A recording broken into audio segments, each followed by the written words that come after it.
Hello and welcome to episode 14 of Ryan and Robert in Wrexham, where today we have the chance to confirm our playoff place as we play away against Luton, who are currently sitting in 20th. If we have a quick look at how we've been doing recently, the last episode saw us lose 3-0 to Leeds. We then continued on and we've had rather mixed form, mainly draws to be honest, recently. We did beat Crystal Palace 5-1 at home, which was a bit surprising given they were second. We then drew 2-2 with Sheffield United with a late-ish Dane Murray goal. Swansea and Derby, both draws, disappointing results.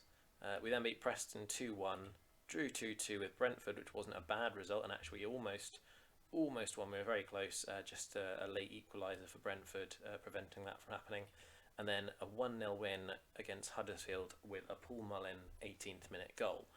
So today we have the chance to confirm our playoff spot. We are currently 6 points clear of Bournemouth and there are 3 games left. So I think if we win or Bournemouth drop any points, basically we should be okay. In fact, we probably only need to draw. Yeah, we only need to draw, I think. I don't know. I think we do ideally need to win to guarantee our place. So, without further ado, let's head into this game against Luton, which we should hopefully be able to win. But given our away form recently is not good, who knows what's going to happen. So, Nathan Wood is currently injured, and that means he's not in the squad today. We've also got Dane Murray and Callum White both needing rest, so they've dropped out for Hosanna and Dunkley respectively, with Bajtic coming in place of Wood. We've also got Ginley playing on the right hand side with Garnacho on the left, just to give Whittaker a bit of a rest because he's had a lot of games recently, and hopefully these guys will be able to get the job done today and get us a win that will see us into the playoffs. Admittedly, we're not in the greatest of form heading into the playoffs, which is always a bit concerning. Ideally, you want really good form right before. Oh wow, within a minute they've had a player sent off, Willie Cambuala. Who's currently a United player in the under-18s, but has been sent off straight away for Luton. But yeah, it's a bit concerning that we've not been in great form recently ahead of the playoffs, because you would like to be in good form ahead of them, but I guess we'll just have to cope, and hopefully we can surprise the odds. We've done very well against QPR this season, who are in third, with a 5-1 and 3-0 victory respectively. We have taken the lead now through Ginley, one of the free signings we've made in this save, who perhaps wasn't really championship level, but has done a decent job since he came in as a backup option at least. He'd never be good enough to get you promoted as a first choice option, but he does have his moments as a bench player. Naismith. Panzu can't find his teammate, and now we're through with McNeil. He's gone a little bit out wide, so he checks back to find Ginley, who's absolutely... what a finish. He's just guided that into the far corner. That's beautiful, beautiful goal from Ginley.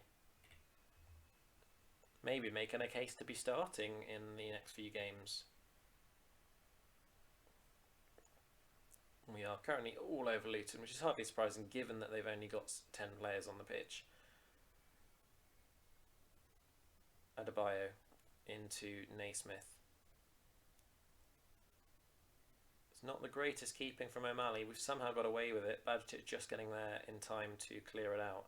And now McNeil's in behind, but the pass is just beyond him, just evades him, and Low Tutela was able to collect it.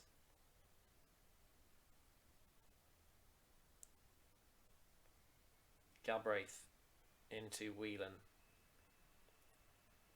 Ginley on form in this game, sends in a cross which is a bit overhit, and McNeil now chases it down. Rebchuk. It's taken down by Maete. I didn't really think that was a penalty, to be honest, but it's been given. And Ginley gets his hat-trick. 14 goals for a backup winger is not a bad return in the Championship. I guess it's a bit inflated by the fact he's just got a hat-trick. But, I wasn't expecting him, of all people, to get over 10 goals this season. I was expecting sort of maybe 4 or 5 goals from him, a couple of assists, 3 assists. So it's very nice to see that we do actually have some players available to us who are able to come into the team and do a good job. Garnacho's pass was initially picked up, but now Galbraith stepped in. Now Mate, the one who gave away the penalty. Adebayo.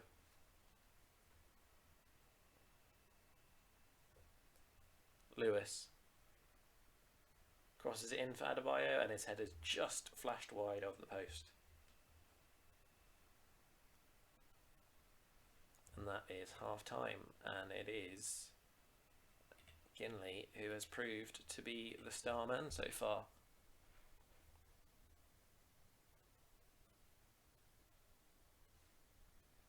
O'Connor now finds Garnacho, heads it on. It's made its way back to Galbraith, and O'Connor sends in another attempt. Mate now on the right hand side, looking to break for Luton. Gets it back. Adebayo, Lewis, Mate. They're working it around nicely, and Dembele in the end shot directly at O'Malley. Powerful enough though that he had to force it out for a corner kick.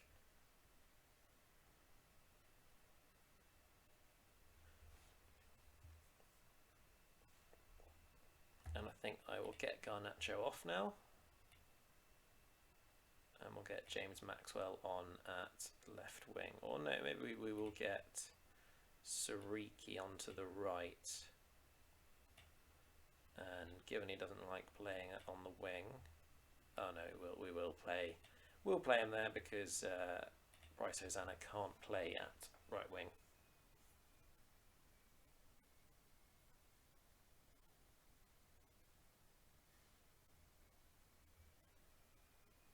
Siriki into Galbraith, O'Connor.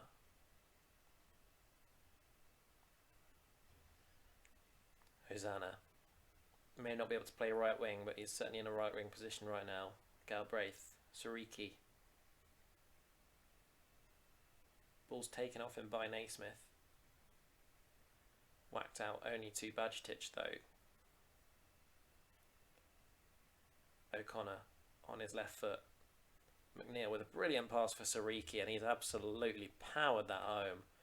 Wow, what a strike. That was some serious power there.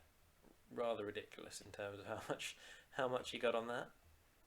And let's get James Maxwell on. We'll get Ethan Galbraith off. It makes he does actually play. He can actually play as a midfielder. He's quite versatile, is James Maxwell.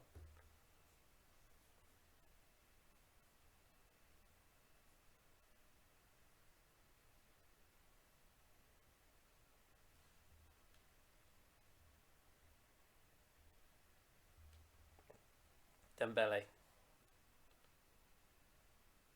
sends it in towards Edwards, but he is offside, or Dembele is at least. Dunkley heads it pretty powerfully to Hosanna on the right hand side. Now Maxwell in his unusual central midfield position here, alongside McNeil, who's also not really a central midfielder but can play there. Mullin. Siriki. Oh, it's a great ball into Mullin. And Lotutala did get a hand to it but couldn't stop it. That was a beautiful goal overall. Mullin did a nice pass into Maxwell, or actually overhit it somewhat. Siriki then, first time pretty much, he did control the ball and then he turned around and hit it straight away without even looking for Mullin.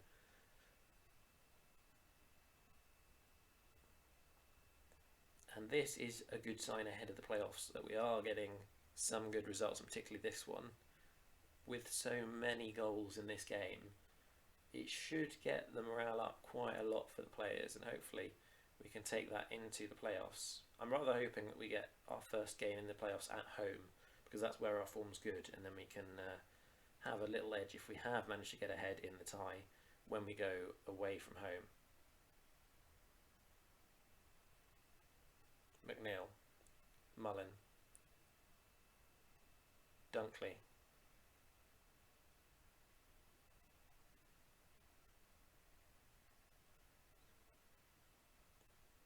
Holding onto the ball nicely here. Now Bajtic might look long. He's got a good pass in his locker. And that looks like another red card. So Luton down to 9 now and 5-0 down. It's been an absolutely torrid day for them. And they are the archetype of this sort of save in real life. They're currently in the Championship. Potential to get promoted, having been in non-league not all that long ago. So it does happen. I mean, it doesn't really happen, but it does happen. So how does that mean? That means we're qualified. Technically we're not, because we're only 6 points ahead with 2 games left. But they're not turning around 40 or so goals. Our goal difference is ridiculous. How are we on 46 goal difference when that's literally the best in the division and we're in 4th? Well, that's a bit surprising. Anyway, we won't bother with any more games in this episode because we're going to go into the playoffs in the next episode. So if you have enjoyed this episode and have enjoyed the recent videos, please do leave a like and subscribe to the channels. It really helps me out. I hope to see you next time, but in the meantime, have a fantastic day.